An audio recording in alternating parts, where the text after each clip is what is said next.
नेमकं सरकारने काय पाडलं आहे ते पिपासे जे लक्ष्मी ऑर्गॅनिक इंडस्ट्रीजमध्ये तयार होतं हे केमिकल कधी नष्ट होणार नाही ते आपल्याला रानडे सरांनी सांगितलेलं आहे। इटलीतील मिथेनी SPA या कंपनीने काही दशकं तिथे ती कार्यरत होती आणि साधारण 2013च्या सुमाराला तिथं लक्षात आलं, तिथल्या डॉक्टरांच्या लक्षात आलं की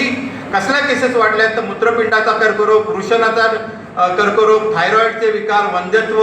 रोगप्रतिकारक शक्ती कमकुवत होणे अशा गोष्टींमध्ये प्रमाणाबाहेर वाढ झाली त्या परिसरामध्ये। आणि मग त्यातून तिथे तपास सुरू झाला आणि मग लक्षात आलं की हे कोण जबाबदार आहे, तर ही जी मिथेनी कंपनी आहे तिच्यामध्ये बनणारे पिपासे उत्पादन केमिकल जे आहे किंवा ते रासायनिक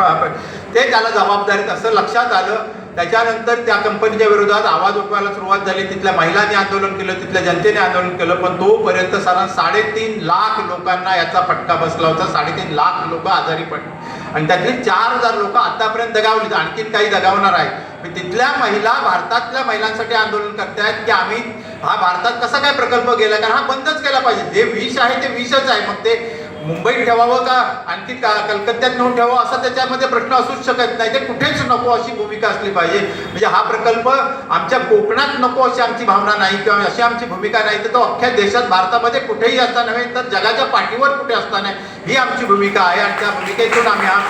या आंदोलनाने केलं। पुढे इटलीमध्ये या प्रकरणी खटला चालवला गेला 2025 मध्ये आणि त्यातल्या न्यायालयाने एकूण 11 माजी अधिकारी आणि त्या व्यवस्थापकांना दोषी ठरवून 141 वर्षांची शिक्षा दिलेली आहे। म्हणजे हा अपराध आहे, गुन्हेगारी कृत्य आहे समजून 141 वर्षांची शिक्षा दिली गेली, तरी सुद्धा महाराष्ट्र सरकारला असं वाटत नाही की आपलं काहीतरी चुकतंय, आपण काहीतरी करतोय। म्हणजे कधीतरी अशी वेळ येईल म्हणजे आज तुम्ही सत्ताधीश असाल पण जनता सर्वात प्रबळ असते आणि ती कधीही तुमची सत्ता उलटवून टाकू शकते आणि तेव्हा तुमची अवस्था ह्या 141 वर्षांच्या शिक्षा भोगणाऱ्या अधिकाऱ्यांसारखी किंवा त्या व्यवस्थापकांसारखी होऊ शकते याची जाणीव तुम्ही ठेवली पाहिजे। मगाशी उल्लेख झाला की कोकणातला माणूस काय नारळातल्या शहातल्या याच्यासारखा असतो, पण त्याला तो फणसासारखा सुद्धा असतो, त्या फणसाला काटे असतात जे टोचतात, तुम्ही जर तो फणस तोंडाने खायला गेला तर त्याचे तुमची तोंड फाटेल याची जाणीव तुम्ही ठेवली पाहिजे। आम्हाला सगळ्या प्रकारच्या पदार्थांचं लोणचं घालायची सवय आहे, म्हणजे अलीकडे मी खाल्लं मिरीचं सुद्धा लोणचं झालं, तसं तुम्हाला राज्यकर्त्यांचं सुद्धा लोणचं एक दिवस कोकणातला माणूस घालेल आणि तुम्हाला बाटलीत बंद करून ठेवेल आणि ती वेळ तुम्हीच आणणार आहात। तर त्यानंतर 2019 मध्ये या लक्ष्मी ऑर्गॅनिक इंडस्ट्रीज आहे तिची अनेक उत्पादनं आहेत जी आहेत आणि त्याच्याबद्दल कोणी आक्षेप घेतले नाही, पण त्यांनी तो प्रकल्प भंगारमध्ये विकत घेतला आणि तो कोकणात आणून बसवला लोट्याच्या माळावरती आणि मग तिथे उत्पादन सुरू केलंय। त्याच्यामुळे आता लोट्याच्या परिसरामधला म्हणजे मगाशी आपण ज्या ठरावामध्ये उल्लेख केला आहे किंवा तिथल्या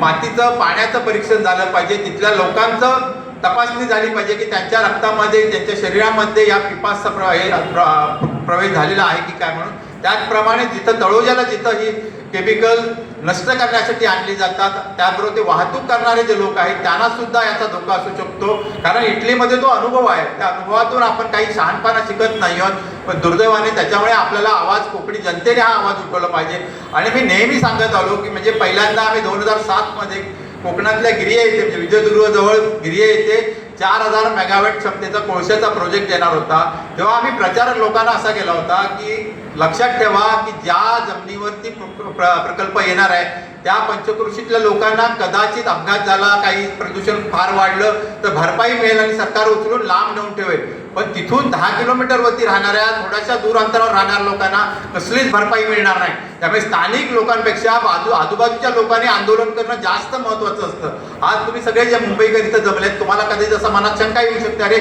मला काय त्याचं, मला काय, मी काय चिपळूणचा नाही, मी काय लोट्याच्या माळावर राहत नाही, पण आपल्याला लोट्याचा माळ आज आपण बघतो तुम्ही झोपेत जरी असेल तरी लोट्याच्या माळावर एसटी आली की आपल्याला कळतं की लोट्याचा माळ आला म्हणून। ते कोणी सांगायचं किंवा कंडक्टरने ओरडायची गरज नसते, तिथला वास जो हवेतला असतो तोच आपल्याला उठवतो, जागा करतो, तो सांगतो की लोट्याचा माळ आता आलेला आहे। तर ती अवस्था अख्ख्या कोकणची जर व्हायला नको असेल तर आपण जागं झालं पाहिजे, ते लोट्याच्या माळावर आहे म्हणून आपण मुंबईवासियांनी गप्प